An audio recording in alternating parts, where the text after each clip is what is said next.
Olá, tudo bem, pessoal? Vamos começar mais uma live hoje e vamos ver aqui os nossos seguidores. Ó, já estou vendo o pessoal participando e começando a acompanhar a gente. Obrigada por estarem aqui presentes. Eu sou a Camila, sou da área de sustentabilidade da Claro. E nós estamos aqui hoje para falar com vocês sobre o Dia Mundial do Meio Ambiente. Essa é uma data que foi instituída pela ONU em uma conferência das Nações Unidas em 1972. Então, desde então, nós celebramos essa data. A gente vai trazer um convidado super especial aqui pra gente. Foi uma parceria muito bacana que o Instituto Claro fez com o SESC e também o Projeto Mesa Brasil. Deixa eu procurar ele por aqui. Só um minutinho. Sou nova com a ferramenta. Vamos lá. Ele me mandou um convite. Deixa eu pôr meu fone. Acho que agora melhorou, né? O áudio. Oi, Mário. Oi, Camila. Boa tarde, tudo Boa bem? tarde, tudo ótimo. E você? Tudo ótimo, maravilha. Melhor ainda agora poder participar dessa live aí para falar de ações tão importantes num dia também tão importante como esse, né? Com certeza. A gente quer agradecer a sua participação. Muito obrigada. Para a gente é bem bacana poder ter você aqui para falar um pouco mais sobre esse tema com todos que estão acompanhando. Legal. A gente que agradece essa oportunidade. Unir esforço é sempre muito bem-vindo, né? Com certeza. Agora, Mário, aproveita para se apresentar para o pessoal. Claro.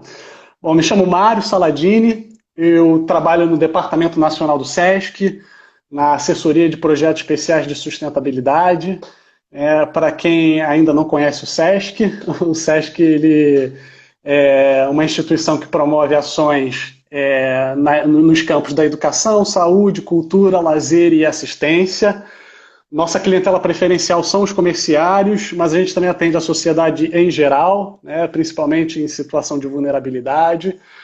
E a gente tem diversos projetos na área da sustentabilidade, né? O SESC reconhecidamente tem a maior RPPN do Brasil, que é a maior reserva particular do patrimônio natural, né, com um trabalho de Legal. conservação extraordinário, sem falar as ações de educação ambiental e sustentabilidade que a gente já vem desenvolvendo há muito tempo, que está totalmente relacionado à nossa missão institucional, né? Então, o SESC está sempre buscando como promover esse bem-estar social, qualidade de vida dos comerciários e dos brasileiros de forma geral, né? Que bacana. E tem um projeto muito legal que a gente acompanha, eu acompanho há muito tempo e eu admiro muito, que é o Mesa Brasil, né? O Sim. Mesa Brasil, ele é uma rede nacional de banco de alimentos e ele visa muito o auxílio às pessoas em condições de pobreza, né? Você quer falar um pouquinho também sobre o projeto? Com certeza. O Mesa Brasil já tem anos de atuação que a gente, né, que o projeto já vem atuando, como você falou, né, em identificar possíveis sobras de alimentos, parceiros, né, grandes empresas que produzem esses alimentos, e essas sobras que ainda podem ser encaminhadas para outras instituições que necessitam desse alimento. Então, o Mensa Brasil ele faz essa ponte, né, de levar quem tem sobrando para quem tem faltando. E não é só esse trabalho de logística, né, vai muito além disso. O Mesa Brasil faz diversas ações educativas junto a essas entidades e também ao público em geral, né, como, por exemplo, aproveitamento integral de alimentos. Eles fazem várias oficinas, né, ensinando receitas, como a gente pode reduzir o desperdício de alimentos, como a gente pode otimizar usando talos entre folhas, folhas, entre cascas, de alimentos que convencionalmente a gente jogaria no lixo. né? Então o Mesa Sim. Brasil ele tem um papel fundamental no combate ao desperdício de alimentos, né? E na diminuição do desperdício, né? De forma geral. A gente pode falar um pouco sobre consumo consciente, né? Pensando nisso. Consumo consciente dos alimentos, consumo consciente de forma geral, né? É bacana quando a gente fala sobre essa questão da alimentação. Eu, por exemplo, eu tenho um hábito que quando eu compro brócolis, eu utilizo o brócolis por completo. Eu pico os talos, vira uma couve, enfim, dá para a gente ter muitas soluções, né? E Com aí certeza. eu queria que você começasse a falar um pouquinho para o pessoal sobre o conceito de consumo consciente. Então, antes de falar de consumo consciente, né, eu acho que é importante a gente ressaltar a importância do consumo, para que a gente Sim. possa manter a economia rodando, né? As pessoas dependem, a gente está vendo agora como os pequenos negócios eles estão enfrentando muitas dificuldades. Então, a Uhum. questão não é deixar de consumir, mas é consumir de forma qualificada, né? De Exato. forma mais consciente. Eu prefiro até o termo consumo sustentável, né? Porque, de certa forma, toda compra é consciente. Eu posso ter Uhum. uma condição em que eu só posso comprar um determinado produto porque ele é o mais barato. Isso não faz da compra ela inconsciente, né? Agora, para uma compra sustentável, aí sim, não é fácil. Não é fácil porque Não. quando a gente fala de sustentabilidade, existem uma infinidade de variáveis que influenciam nesse consumo, né, para determinar se ele Sim. é ou não é sustentável, né? Então, assim, é importante a gente começar a refletir, ao comprar alguma coisa, ao contratar algum serviço, ou comprar algum produto, a gente pode começar a refletir a partir das três dimensões da sustentabilidade, né? Aquele conceito do Sim. tripé da sustentabilidade, que é o ambiental, o social e o econômico. E aí tá, às vezes a gente fala de consumo sustentável, a gente pensa só em produto biodegradável, É, orgânico. Não, mas o preço também é uma questão importante, né? Eu não posso comprar um produto que é exatamente. extremamente caro e eu não conseguir suprir minhas outras necessidades por conta desse valor alto. Então a gente tem que encontrar, na medida do possível, um equilíbrio. Mas para encontrar esse equilíbrio, a gente precisa olhar para todo o ciclo de vida do produto, né? Então, por exemplo, vamos lá, vamos começar. A gente começa o produto na extração da matéria-prima, né? Então, Uhum. qual a opção que a gente pode ter quando a gente for pensar assim, qual é a composição desse produto? Né? Ele é feito com um material biodegradável? Ele é feito com um material renovável? Né? Então, são pontos que podem ajudar a gente a escolher a composição daquele material que a gente vai comprar. Né? É Então, bacana a gente pensar, inclusive, em consumo consciente, quais são as ações que as empresas possuem, né, para o descarte do material após o uso. fundamental, né? Quando a gente olha para esse ciclo a gente passa pela extração da matéria-prima, pelo processamento desse produto, porque consome-se energia, né? A gente já viu aí muita empresa sendo flagrada com trabalho análogo ao escravo. Então, o Sim, processamento dessa matéria-prima a gente precisa levar em consideração. A distribuição. Então, o que vale mais a pena? Eu comprar num comércio local ou eu comprar num comércio que está a centenas de quilômetros de distância? Se a gente comprar por uma questão de custo, né? Então, eu acho que uhum, o que está lá no norte, ele tem um custo menor, mas, por consequência, as emissões de carbono para que esse produto chegue até suas mãos, o impacto é muito é maior do que se enorme. você comprar localmente, né? Na própria comercialização, né? Será que os preços que estão sendo praticados são justos? Né? Será que a gente pode priorizar aqueles pequenos comércios? Né? Veja bem, estou falando priorizar, não é dar exclusividade. Né? Então é sempre um equilíbrio. Né? Exatamente. Isso. A remuneração da cadeia produtiva, será que é justa? Será que todo mundo está sendo remunerado adequadamente por aquele produto que está sendo entregue? Né? A gente pode pensar também no uso desse produto. né? Sim. Então, hoje, por exemplo, a gente pode optar por produtos que são etiquetados pelo Procel, com selo de eficiência A. Né? Então, eu tenho uma máquina de lavar. A máquina de lavar com uma eficiência D, ela é muito mais barata do que uma eficiência A. Só que no longo prazo, esse custo, na verdade, ele acaba sendo muito mais vantajoso porque o consumo de energia elétrica desse equipamento A vai ser muito menor. Né? Então Exatamente.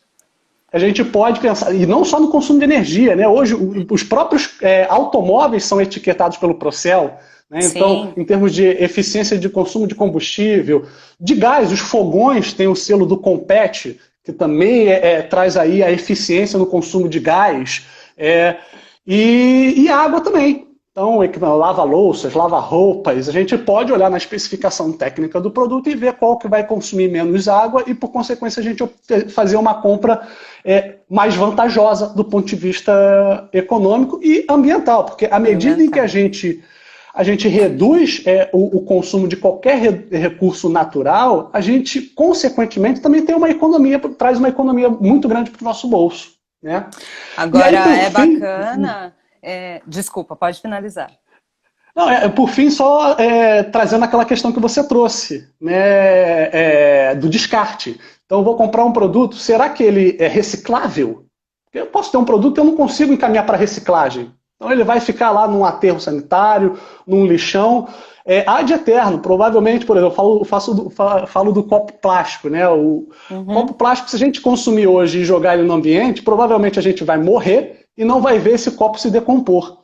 Então a gente É, tem que ter muita consciência em relação ao o que vai se tornar esse resíduo. Né? Então, se ele é exatamente. reaproveitável, será que eu consigo prolongar a vida útil dessa embalagem? Tem muita empresa fazendo embalagem com uso secundário, né? Uma embalagem de televisão que vira uma casinha de cachorro. Né? Eu já vi isso há um tempo aí. Sim. Então você consegue prolongar essa vida. A logística reversa, como você falou. Então, será que se eu comprar uma impressora e precisar descartar essa impressora, a empresa que eu comprei tem um sistema que recolhe esse resíduo para que eu não jogue ele de forma inadequada no meio ambiente? Então, a compra sustentável, ela não é simples, Não, é um nem um pouco. exercício diário, né, constante de reflexão sobre como a gente pode melhorar o nosso consumo. Né? Exatamente, é isso. Nós temos, né, as respostas, mas é preciso refletir bastante, né, nessa compra que a gente faz.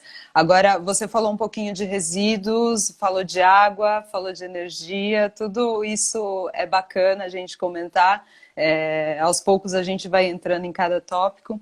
Agora, pensando um pouco em água e energia, né? Nesse período de pandemia, estamos todos em casa. É. Pandemia, isolamento social. Isso também entra um pouco nos aspectos da sustentabilidade, nas questões ambientais. E é bacana a gente refletir um pouco, né, sobre o que nós podemos fazer em casa para que o meio ambiente seja beneficiado, quais as práticas que nós podemos ter no nosso dia a dia para a economia desses recursos que não são infinitos, né? É.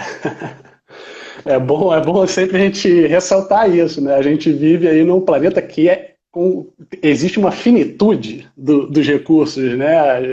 Pois Se a é. gente pensar na era pré-revolução industrial, quando a população era muito pequena ainda, né, poderia haver aquele sentimento, né, de que a gente tem recursos de sobra aí, porque a natureza tem essa biocapacidade de regeneração aí numa velocidade incrível. Sim. Só que com o crescimento populacional, essa equação já não fecha mais. Então, tem até o dia da sobrecarga, né, que é justamente Exatamente. Eu ia falar é, sobre isso com você. Ano passado foi em é, agosto, né? foi em agosto, exatamente. Então, em agosto, a gente já não teria mais recursos para suprir as necessidades dos seres humanos. Né? Só que, em função das desigualdades que existem no mundo, uns consomem muito e outros consomem quase nada. Né? Exato. E isso gera um equilíbrio. Né? Infelizmente, a desigualdade ela tem esse viés. Né? Mas Tem, existem muitas. totalmente. existem muitas possibilidades que a gente pode fazer que está dentro do nosso alcance para a gente economizar esses recursos, né? Sim, e aí pensando um pouquinho sobre essa questão da sobrecarga da terra, você começa a refletir, pensa, nossa, 4 meses antes, né, do ano acabar, a gente já consumiu tudo. Então, eu acho que é bacana a gente refletir um pouco sobre tudo o que está acontecendo no meio ambiente nesse período, né, de isolamento, em que as atividades humanas deram uma pausa. A forma positiva que o meio ambiente respondeu para tudo isso, mas ao mesmo tempo, como nós vamos voltar, né? Talvez não seja com tanta calma, porque a gente precisa manter a economia funcionando, precisamos retomar as nossas rotinas, mas é bacana a gente refletir sobre quais atitudes são mais positivas a partir de agora, né? Sim, sim. A gente vê nitidamente, principalmente no campo das emissões atmosféricas, né, uma redução fantástica, né, em função dessa limitação na logística das pessoas, em que as pessoas tiveram que ficar mais tempo em casa, por consequência, usaram menos os transportes individuais e coletivos e, por consequência, evitou-se aí muitas emissões de dióxido de carbono e uma série de outros poluentes, né? O mais perigoso de todos é o material particulado, que já Sim. é relacionado à causa direta de mortes por doenças cardiorrespiratórias. E a gente não vê, né? Porque ele tem lá entre 2,5 micrômetros e 10 micrômetros, ou seja, é invisível a olho nu. É uma ameaça invisível e a gente não dá a devida atenção. E agora a gente começa a ver, né, como as emissões têm diminuído, a qualidade do ar tem melhorado, e isso realmente é um ponto para a gente refletir, né? Se antes a gente achava que não podia parar, né, ou pensar em outras formas mais eficientes, né, por exemplo, hoje a gente, com todas essas ferramentas que a gente ainda está aprendendo a usar, a gente não precisa se deslocar. A gente não precisa viajar de avião para fazer uma reunião. A gente não precisa nem ir no nosso parceiro, como a gente fez, né, Camila? Todas as nossas reuniões foram à distância. Então, aí a gente já reduziu as emissões significativamente. E eu acho que isso é uma mudança que vai ficar.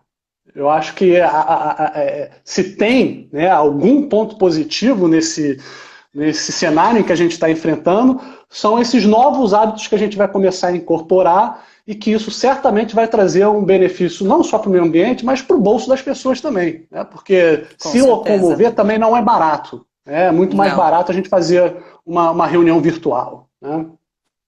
Muito mais barato, a gente também aumenta a qualidade de vida, então são vários benefícios que a gente pode refletir sobre isso, né? Muitos, com certeza. Eu queria falar um pouquinho com você sobre o descarte do resíduo doméstico, que também nós passamos a gerar muito nesse período de isolamento. E eu acho legal a gente dar algumas dicas para o pessoal, né, sobre qual a melhor forma para realizar esse descarte. Importantíssimo, Camila, importantíssimo, né? O Brasil, historicamente, ele recicla muito pouco, né?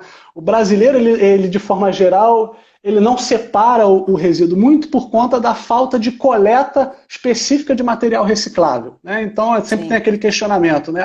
Para que eu vou separar o meu resíduo se o caminhão vai pegar e juntar tudo? Eu, particularmente, eu penso diferente. Eu acho que, do ponto de vista educativo, a gente tem que fazer a coleta, independente se o caminhão vai passar ou não vai passar, coletando especificamente cada resíduo, mas a gente tem que fazer a nossa parte. E a nossa parte é a separação de resíduos. Então, o primeiro ponto é que a gente deve sempre separar os resíduos, né? E não precisa ser aquelas 5 lixeiras coloridas, nada disso. É úmido e seco, reciclável e não reciclável, de forma muito objetiva, né? E fazer essa separação. Agora, em momentos, nesse cenário em que a gente se encontra, a gente precisa tomar alguns cuidados a mais, né? A gente está lidando com alguns resíduos que estão contaminados. máscaras, luvas, aquele face shield. Esse material ele não pode chegar na cooperativa de jeito nenhum, porque senão ele vai acabar contaminando os cooperativados. Né? E a gente sabe como as cooperativas elas enfrentam diversos problemas de falta de recurso e muitas vezes as condições de EPI não são as melhores. Então, É a gente bacana não... só acrescentar para o pessoal que quando a gente fala de coleta seletiva nos bairros, feito pela prefeitura local, todos esses resíduos vão para cooperativas da região. É bacana que, pensando em cooperativa, a gente também consegue olhar para os 3 pilares da sustentabilidade e é exatamente isso, né, Mara? Essa questão da sensibilidade com o manuseio do resíduo, né? Exatamente.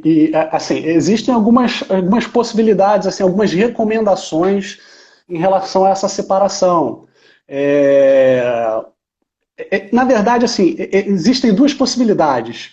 Quando há uma confirmação da pessoa que está com Covid, aí a orientação é que não se separe o resíduo, ou seja, vai tudo para não reciclável, porque isso vai acabar no aterro sanitário ou na pior das hipóteses, num lixão, né? Que a gente ainda sabe que ainda é uma realidade no Brasil, infelizmente. Infelizmente. Então, no caso em que a pessoa testou positivamente para o Covid, a recomendação é que a gente não faça essa separação para justamente esse material não chegar na cooperativa e acabar contaminando os cooperativados. Mas no caso em que a gente não tiver essa confirmação e a gente puder, na medida do possível, higienizar o material reciclável antes de descartá-lo, seria o ideal. Né? Pensando sempre na saúde desses trabalhadores que são peças fundamentais na cadeia de reciclagem. E muitas vezes eles são invisíveis, né, na cadeia. E eles têm um papel, de certa forma, de protagonismo nessa cadeia. E eles precisam ser valorizados e a gente precisa ter uma atenção especial a eles. Eles, nesse momento, estão passando muitas dificuldades. As cooperativas, de forma geral, estão com seu quadro extremamente reduzido e essas pessoas, muitas vezes, em situação de extrema vulnerabilidade. Então, o que a gente puder fazer para separar o material reciclável, para que esse material reciclável chegue sem riscos para o cooperativado e que esse material possa gerar renda para os cooperativados, né, porque todo o lucro de uma cooperativa, entre aspas, é rateado entre os cooperativados. Então, tudo que a gente puder fazer para encaminhar esse material para reciclagem, a gente deve fazer. Né? Existe a possibilidade também do condomínio colocar o material reciclável em quarentena. Então, antes de encaminhar para a cooperativa, recomenda-se que deixem mais ou menos uns 8 dias o material sem nenhum tipo de manuseio e contato com outras pessoas até a cooperativa vir recolher o material ou ser entregue até a cooperativa. Né? Então, nesse momento, tem algumas recomendações, mas é importantíssimo a gente fazer a coleta seletiva sempre, sempre. É bacana essa definição de lixo seco, lixo molhado, porque não basta só a gente separar o resíduo, né? A gente também tem que higienizar a embalagem daqueles produtos que nós vamos descartar. Então, não é bacana a gente eu jogar um pote de manteiga com o resquício do produto ali dentro, porque essa higienização não é possível, né? Eles não possuem todo o material necessário para fazer a higienização nas cooperativas. Então é sempre legal a gente manter eles limpos. Eu sempre deixo ali no cantinho, na minha pia, quando eu vou lavar a louça, eu acabo usando a água que resta para a gente conseguir higienizar. E outra coisa que eu faço também, sempre que eu tenho dúvida se é reciclável ou não, nas embalagens tem a logo, né, do reciclável, normalmente fica no verso. Perfeito, exatamente. E aí, Camila, tem 2 outros pontos, né? Quando a gente fala assim, não podemos botar o pote de manteiga ainda cheio de manteiga lá na lixeira. Porque se essa manteiga ela derreteu por algum motivo, ela se tornar uma solução, ela vai contaminar o papel, outros materiais, e com isso o material se torna não reciclável. Então é importante essa higienização também nesse sentido, para que os outros materiais recicláveis que estão dentro da lixeira não sejam contaminados e no momento posterior se tornem não reciclável. E o outro ponto com relação à proliferação de vetores, né? Ratos, baratas, mosquitos. Então, esse material, ainda mais agora que ele precisa ficar em quarentena, se ele ficar em quarentena sujo, ele vai atrair todos esses vetores. E aí traz um outro risco, né, para a saúde das pessoas. Então é importante fazer essa higienização. É lógico, você não precisa lavar ele com aquela bucha, não, joga uma água, né? É só ter o cuidado para que ele não contamine outros e não se torne ali um vetor de doenças, né? É isso mesmo. Falando um pouquinho sobre essa questão dos resíduos, né? A gente falou sobre o descarte dos resíduos que nós utilizamos por conta da pandemia, dos materiais, né? Que nós utilizamos por conta da pandemia, então das máscaras, das luvas. Tem algum outro resíduo em casa que a gente pode deixar separado e depois fazer um descarte mais específico? Tipo lâmpadas. Isso, exatamente. Tem materiais que eles oferecem alguma periculosidade ou para as pessoas ou para o meio ambiente, né? Então, por exemplo, eletroeletrônicos. O que eu faço com eletroeletrônicos? O primeiro passo é a gente consultar se a empresa que produziu tem um sistema de logística reversa. Muitas empresas têm, né? Que fazem esse recolhimento. Existem pontos de entrega voluntária, lojas. Agora, nesse cenário, acredito que seja mais difícil, né? Mas existem pontos de entrega voluntária em que você pode colocar o seu resíduo ali. Como você falou, lâmpadas fluorescentes. Você também tem vários estabelecimentos, né, grandes varejistas, que fazem esse recolhimento gratuitamente. A lâmpada fluorescente ela é composta por mercúrio, né? Então isso é extremamente perigoso para a saúde das pessoas e com uma grande possibilidade de contaminar solo. Opa. Mário, tá me ouvindo? Oi? Oi? Voltou. Voltou? Onde é que interrompeu? Eu estava falando sobre a questão da contaminação das lâmpadas no solo. Contaminação, perfeito. Então hoje você tem processos de reciclagem específica para lâmpadas, que ela tritura a lâmpada e é como se fosse um super aspirador que suga todo esse pó de mercúrio que fica impregnado em filtros e depois é encaminhado para reciclagem, né, para recuperação desse mercúrio. Tem óleo vegetal, por exemplo, né, que muitas pessoas consomem em casa. Por favor, não coloque isso, não despeje isso nas pias. Existe aí existe um cálculo aí que em torno de 1 litro de óleo, contamina em torno de 1 milhão de litros de água. Existem alguns outros dados, mas assim, é uma proporção absurda. Né? Então a gente nunca deve jogar óleo nas pias, despejar. Existem também pontos de entrega voluntária específicas. No Rio de Janeiro tem um trabalho que é feito com pessoas com egressos do sistema prisional, que trabalham no recolhimento e na transformação em sabão desse óleo vegetal, né? Que ele é a principal matéria-prima para a produção de sabão. Então existe. Fê Faria Ferraz está perguntando aqui para a gente aonde levar esse óleo, né? Então você comentou sobre esse projeto, mas existem também muitos mercados aqui em São Paulo, eu acredito que aí no Rio também que façam, né? Que recebem esse óleo para depois fazer uma reciclagem. Sim, existe um site na internet, que, se eu não me engano, se chama Rota da Reciclagem, que você pode consultar os pontos de entrega voluntários de vários tipos de resíduos, não só de óleo vegetal. Então você digita lá o tipo de resíduo que você quer descartar, você coloca a localização em que você se encontra e ele vai te dar as opções mais próximas para você descartar esse tipo de material. Então acho que pode ser uma boa fonte de consulta quando a gente quer descartar esse tipo de material específico.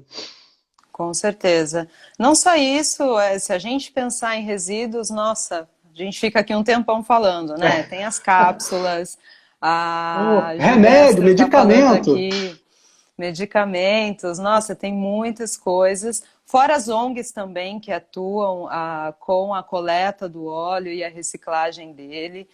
Dá para fazer sabão e fica ótimo depois o É. produto para a gente usar em casa. É, Mas é isso, a Larissa tá me dando um toque aqui, que a gente já tá no finalzinho da nossa live. Ah, Pois é. Falei para você que era rápido. é rápido, né? Muito, Ah, super. legal. Eu queria aproveitar, você quer deixar dicas aí para o pessoal, dar um recado para a gente encerrar?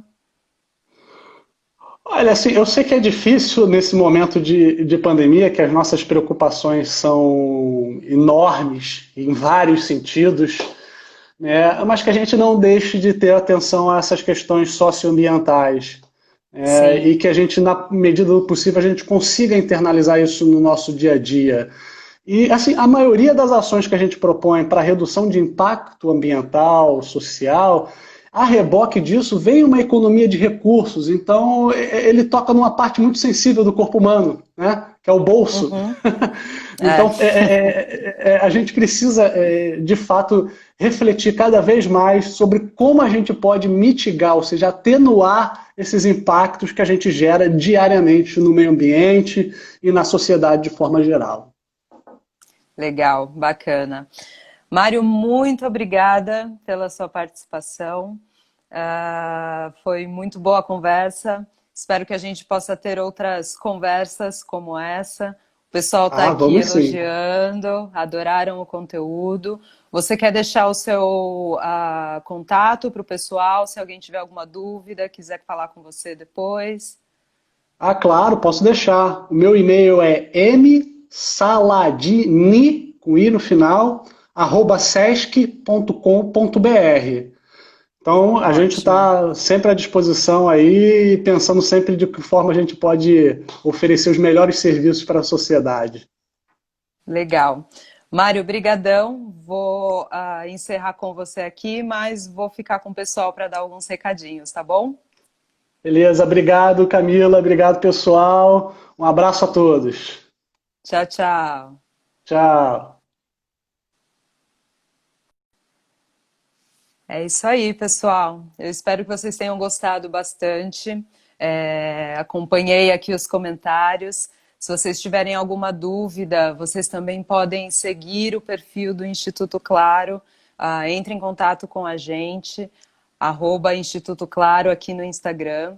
Muito obrigada pela presença de todos. Eu espero que vocês tenham gostado bastante desse conteúdo que a gente preparou com carinho para vocês. Um beijo, bom fim de semana.